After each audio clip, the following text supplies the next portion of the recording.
Welcome to Lameboys RC. My name is Werner. Today I have a project again about RC electronics, and it's about making your own RC car receiver. So I have here the Hobby King receivers that are coming with the HK310 and the Turnigy 3XS car radios. And I have also two receivers that I built myself with different designs that I want to show off today. So they are fully compatible. They're all bound to the same transmitter now, and they work fine. Now, a word of warning, this project is really about the Hobby King HK310 and Turnigy 3XS radios. These receivers will not work with other radios because in the digital radios nowadays they're all using different methods of how to transmit the data across. They're using different chipsets, and this is really specific to these Hobby King products. So I have two variants here. Let's start up with this one here. This one has an Nordic Semiconductor RF module with an NRF24L01. And this chip is the RF chip that is used in the Hobby King receivers as well. However, the variant that is used in the Hobby King receivers also has a built-in microcontroller. I'll show that later. This one doesn't have a microcontroller, so we have to have here a second board. We have to have our own microcontroller on board here. It's an ARM chip. It's an NXP microcontroller that I'm also using now in my latest light controller builds. It's very powerful, very cheap. The big advantage of this receiver is that it's very easy to program. If you want to build custom functions in it, whatever you want to do, because it's all C code, it's a standard GCC cross compiler for ARM. It's very easy to hack. To program it, you just need a serial cable. The RF modules are very cheap. These are very popular with the Arduino crowd. So you find them on eBay everywhere. You can actually get them for less than $1 shipped per module, so that makes it very cheap.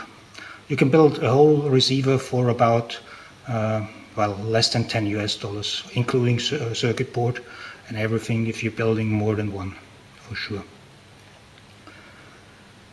The second variant is using the exact same chip that's in the Hobby King products.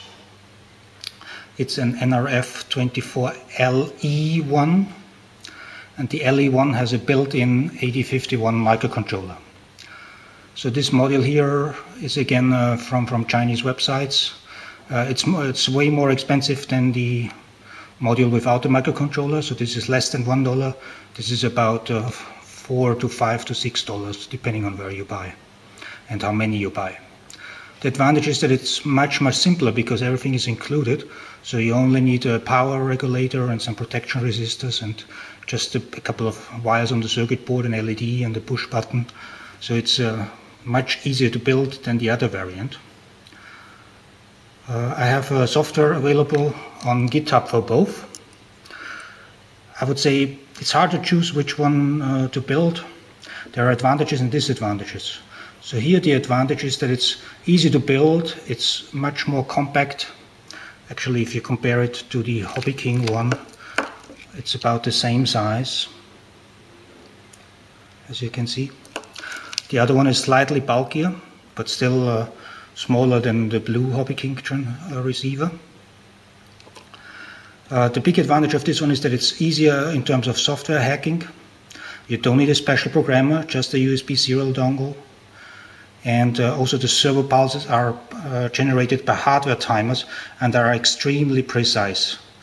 On this version you have everything controlled by software, which makes it a little bit jittery. Now this is all theory. In practice you won't notice a difference most likely, unless you have a very specific application that is very critical. But if you have that, then you wouldn't use $30 radios anyway, and you would use something a bit better. So this one is easy to build. The module is harder to get because there are a lot of different variants of this 24LE1 modules, and you have to make sure that you get the right one for the circuit board, or you make your own circuit board, of course, with a different pinout, and adjust the software. You will also need to make a programmer for this chip.